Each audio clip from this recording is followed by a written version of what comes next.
Have you ever felt like your heating bills are skyrocketing, yet your home still isn't as cozy as you'd like? Chances are, you might be using heat the wrong way.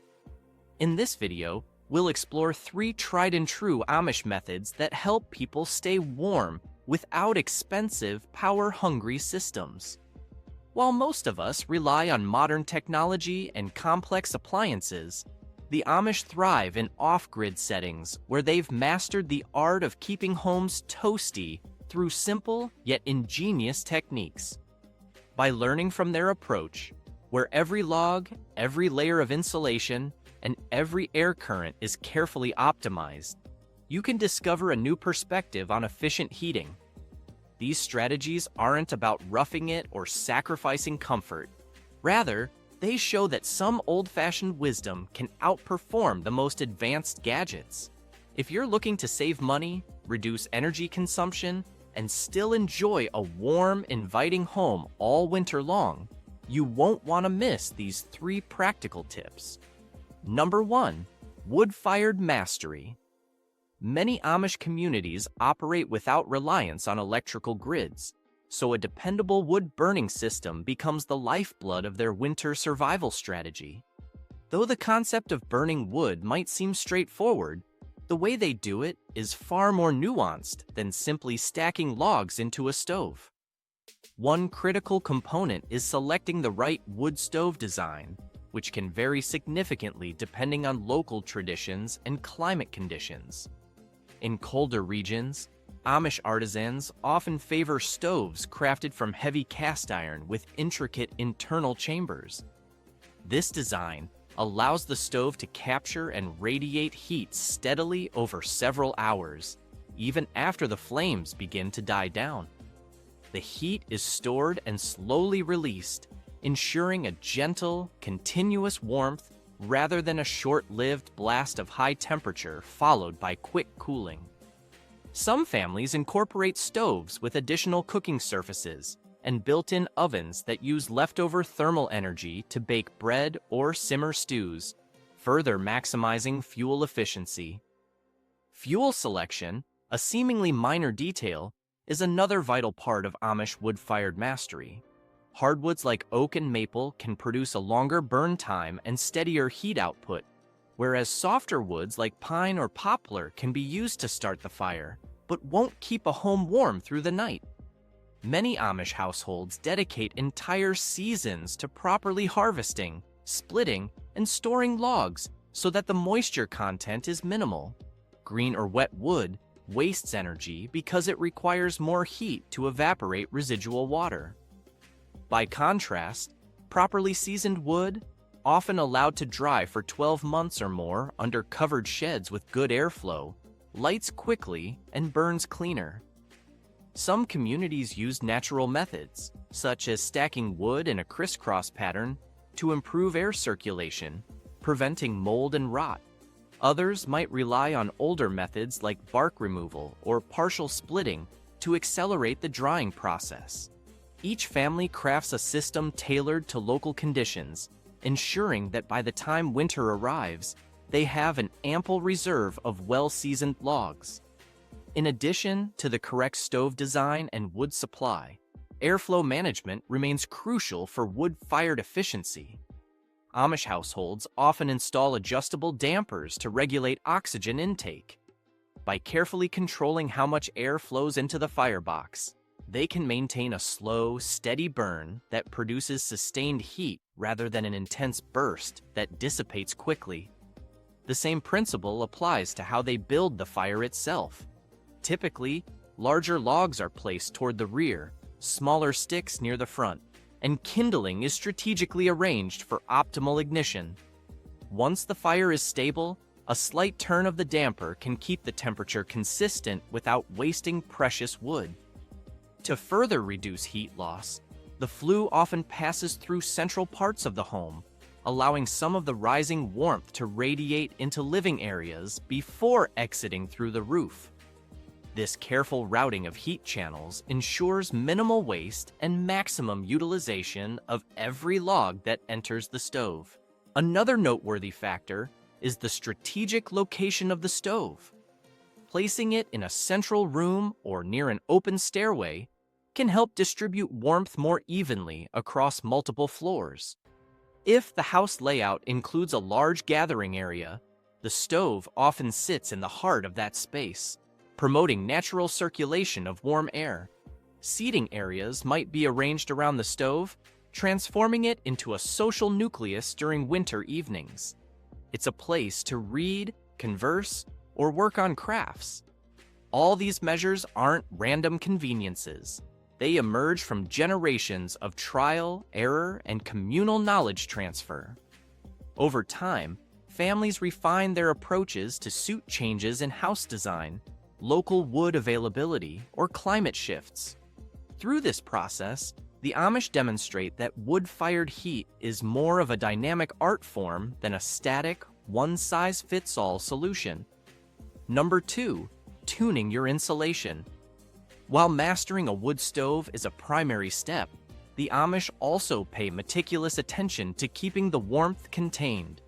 A roaring fire does little good if the generated heat leaks out through poorly insulated walls, drafty windows, or gapped doorways. For people accustomed to modern building codes, some Amish methods may seem homespun. Nevertheless, these approaches are highly effective and illustrate how simplicity can rival high-tech solutions. In many Amish households, insulation starts with wall construction.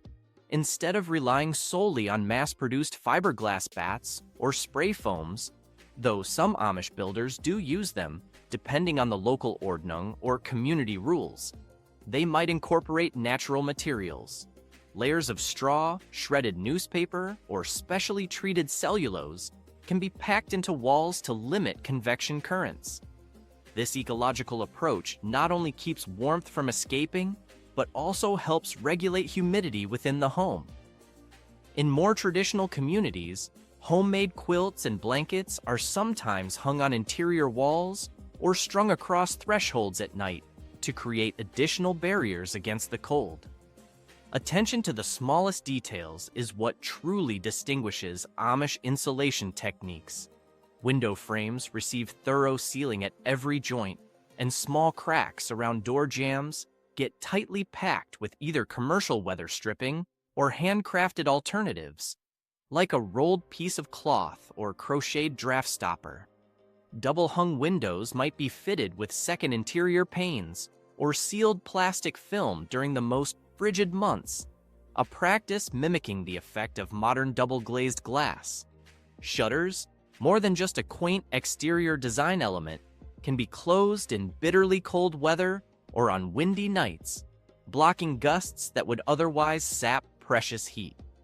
Some families even paint the exterior of homes with darker colors if the climate benefits from extra solar absorption, though this varies by tradition and personal preference. Floors aren't overlooked either. Often, Amish houses feature raised wooden floors with insulating materials underneath, preventing the ground's chill from permeating the living area. Where feasible, thicker rugs or layered carpeting may be used to add an extra thermal barrier. Ceilings and attics also receive careful treatment. Warm air rises, so the attic space can become a major conduit for heat loss if not properly sealed. By layering insulative materials between ceiling joists and closing gaps around wiring or piping, families can maintain a stable indoor temperature for longer periods. Some people even place warm water tanks or other heat-storing systems in the attic, using the stored heat to prevent the attic from becoming a frigid zone that pulls warm air upward and out of living quarters.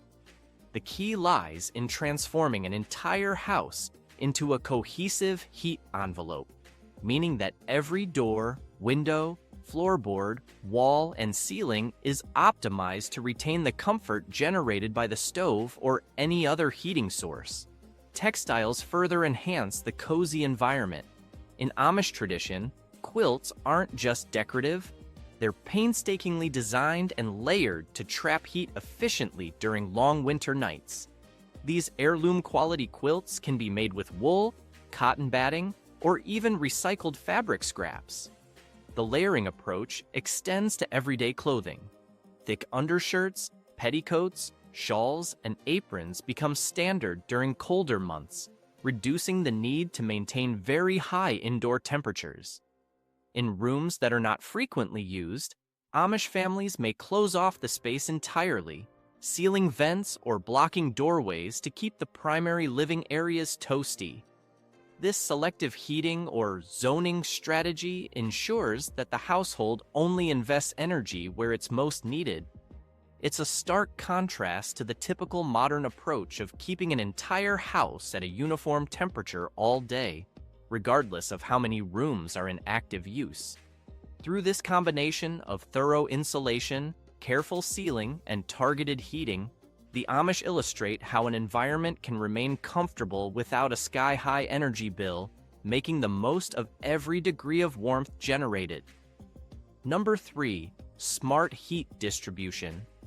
The final crucial piece of the Amish heating puzzle is effectively distributing the heat throughout a home. You could have the best stove in the world and the tightest insulation, but if the warmth isn't circulated to the rooms where people spend time, you'll still end up with cold spots. The Amish approach to heat distribution has evolved over centuries of living in cold climates without modern HVAC technology, yielding highly inventive solutions that take advantage of natural airflow and simple physics. One cornerstone of this approach is the layout of Amish homes. Many are designed with open-concept main floors or minimal interior walls in communal areas, enabling warm air from the stove to move unimpeded. Hallways might be intentionally wide to reduce bottlenecks in heat flow, and staircases to second floors are often left open rather than enclosed behind doors. This arrangement facilitates a phenomenon known as stack effect. As hot air rises, it gently warms the upper levels.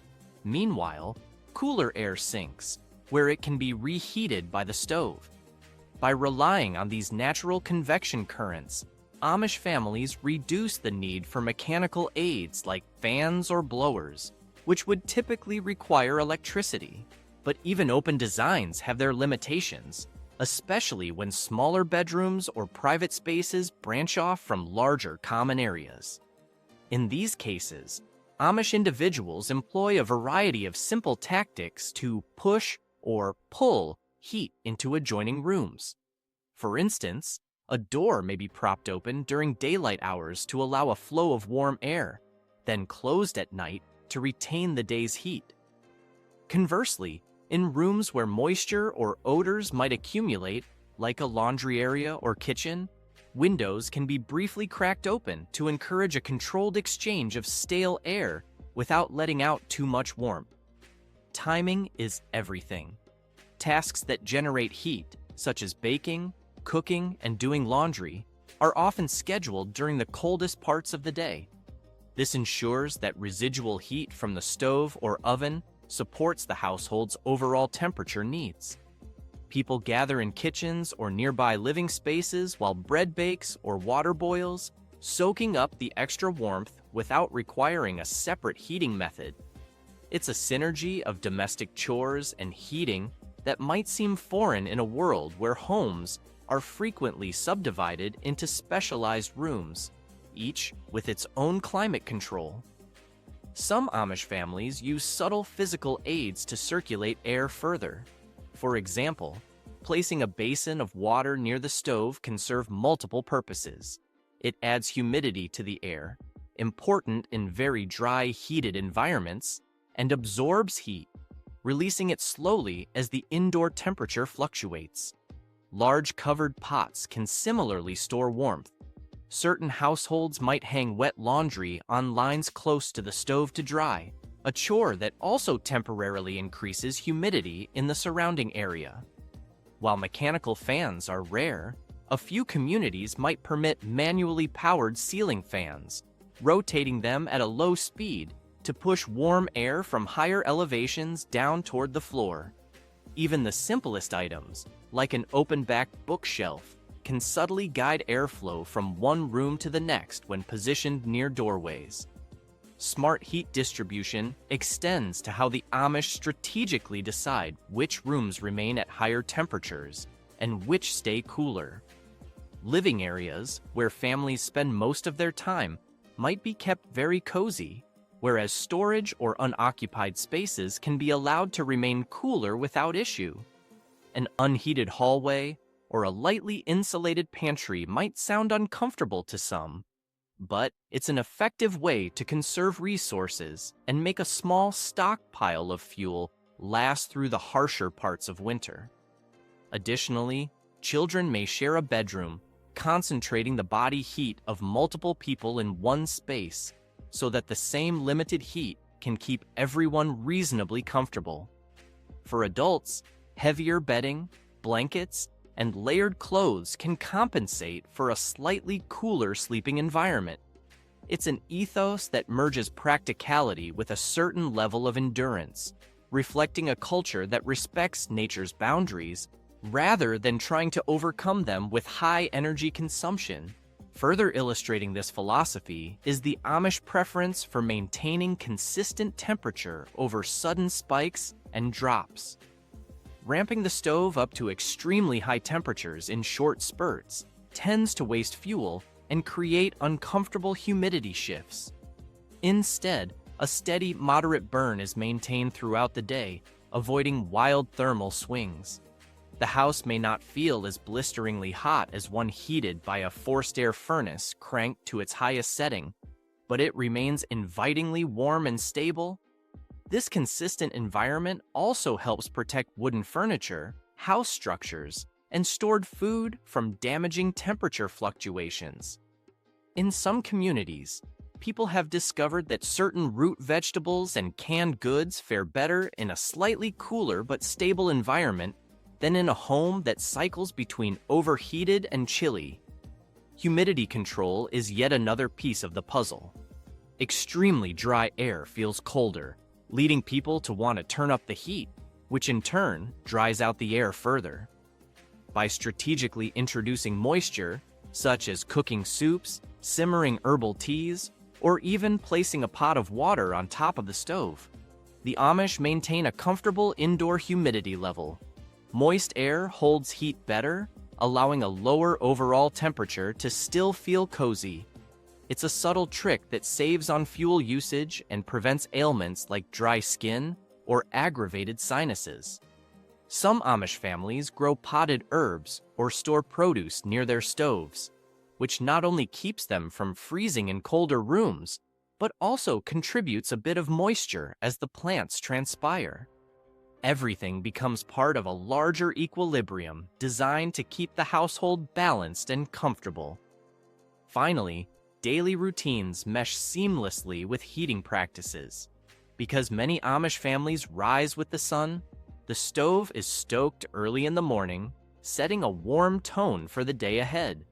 Chores and schooling, often done at home or in community schoolhouses, take place in the warmer rooms. Dinner is typically cooked on the same wood stove that's already heating the dwelling, and by the time evening chores roll around, the home remains cozy. Before bed, the stove might be replenished with carefully chosen logs that burn slowly, releasing enough warmth to last through the night without requiring a midnight fire tending session. If the temperature outside plunges unexpectedly, families can adjust by adding more insulation layers in the form of quilts or by temporarily increasing the size of the fire.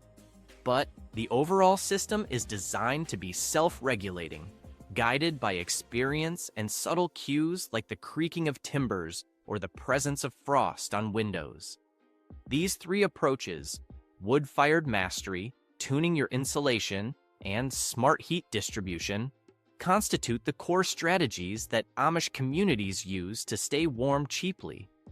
Underneath the details lie broader values, resourcefulness, foresight, and a willingness to align daily habits with the rhythms of the natural environment.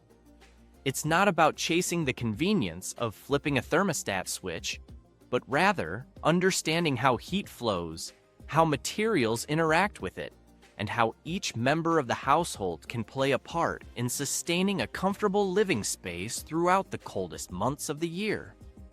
This practical, grounded style of heating not only saves money, but also fosters a closer relationship with the surroundings. Even individuals in modern homes can glean valuable insights from these Amish tricks, applying principles like better insulation, strategic airflow, and coordinated scheduling of tasks to reduce reliance on costly, energy-intensive solutions. By combining timeless wisdom with simple physics, anyone can turn a chilly house into a reliably cozy haven. No high-tech gadgets or astronomical energy bills required.